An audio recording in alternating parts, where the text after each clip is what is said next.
If you're watching this video, it's likely because you've joined one of my art courses. You're about to embark on an incredible creative journey. I'm thrilled to be part of it. In this video, I will be walking you through the art supplies and tools that I personally use in my work. These are the products I've found to be most effective in bringing my artistic visions to life. And I'm excited to share them with you. Now, I do want to point out that while these are the tools I use, they might not be available in your country, especially if you're not based here in the Netherlands. But don't worry, there are always alternatives. And what truly matters isn't the brand or specific product, but how you use them. Remember, creativity isn't about the tools. It's about what you do with them. In fact, you can create stunning artwork with just a simple pencil and some paper. It's all about playing with lights and shades, capturing the essence of your subject. Tools are just here to help you along the way.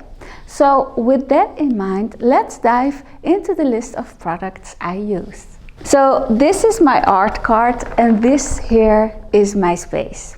I want to start by sharing a little bit about how I organize and store my art supplies, which plays a big role in how efficiently I can work.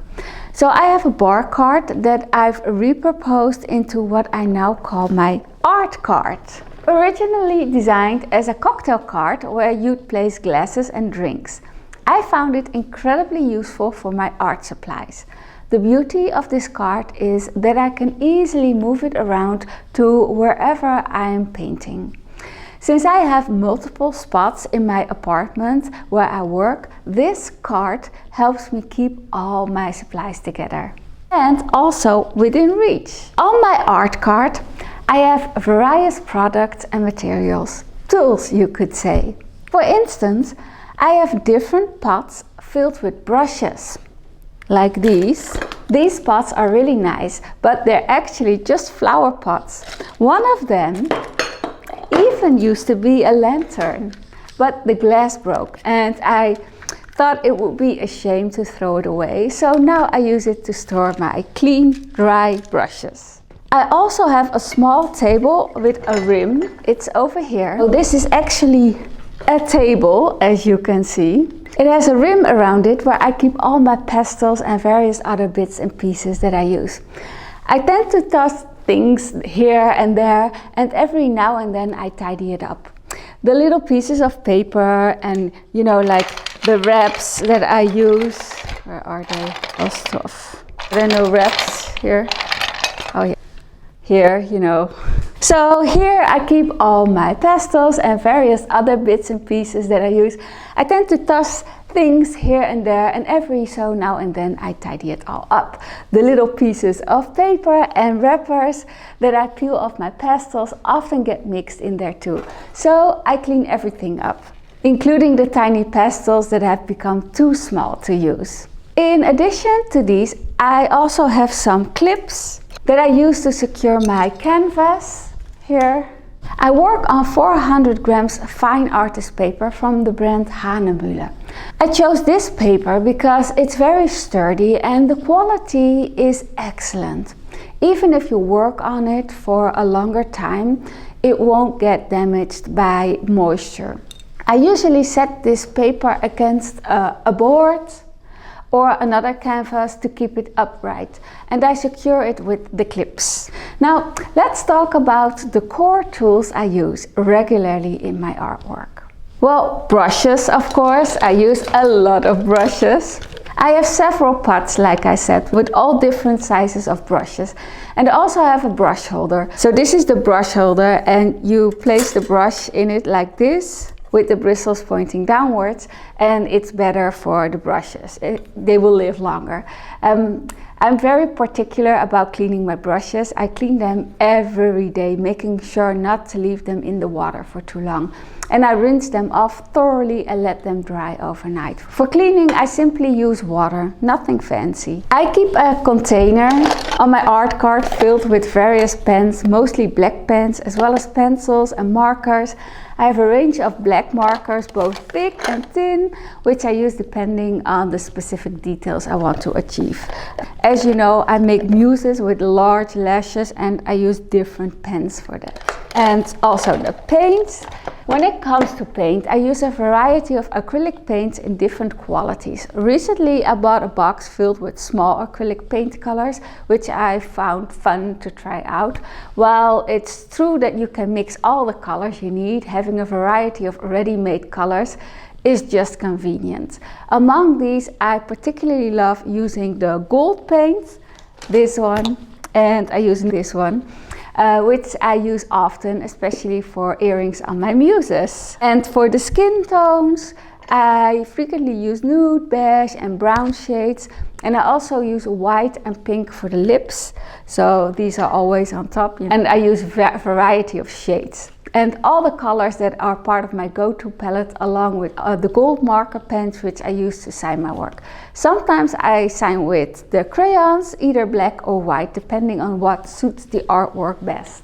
For my limited edition pieces, start with a layer of transparent acrylic paint, and over this I apply various other colors, which I also mix with the transparent acrylic to create multiple layers. And other tools I use are spatulas with glue, especially when making collages or working with a glue or some sort of acrylic medium, and you can apply different textures and effects to the artwork. Additionally, I use paper plates. See, these are all used and I reuse them again and again. I use the paper plates for the acrylics because after a while I throw them away.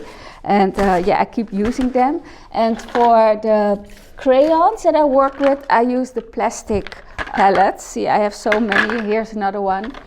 And I use this for the water-soluble pastels, the crayons. I put them on it with water and then I use it like watercolor paint. And here below deck, I have like the varnishes, the spray. This is a varnish with, it's a glossy varnish.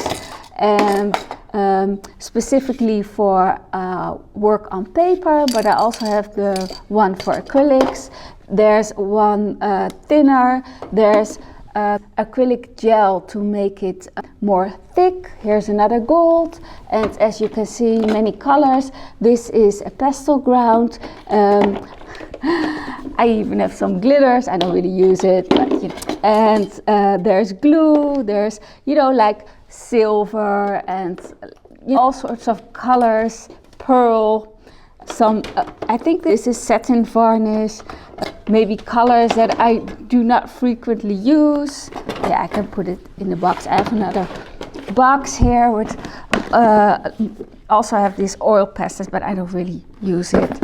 And all sorts of different extra colors. It's nice to have like really lovely colors, but you don't really use them. I don't really use them. I hope you found this video helpful. I would love to hear from you. Maybe you have some questions, maybe you'd like to know something else. Also, share your thoughts and share what products you are using. And if you have any questions, comment them below. To wrap it up, I'd like to emphasize that while I've shared the tools and products I use, I don't want to do any brand endorsement. I do not have a list of specific recommendations, and I personally believe that it's very important for you to explore and experiment with different products yourself. Not everything from the same brand is available everywhere, and what works best for me might not be what works best for you. I would recommend simply going to an art supply store in your own country and looking for good quality materials, not the expert or the highest quality, but also not the student grade, just the artist grade quality. This is good enough for most work and provides a great balance of quality and affordability. In my other videos, I explain how I paint and I show you how I work with these products. But this video is really focused on the products I use. So I hope you found this information helpful and that it gave you some insight into the tools I use to create my artwork. Please feel free to share what art supplies you use and ask any questions you might have or share your own videos. I'm really curious to know if there's anything else you'd like to learn about. Thank you so much for watching and I look forward to seeing what you create. Hope to see you in the next video. Bye!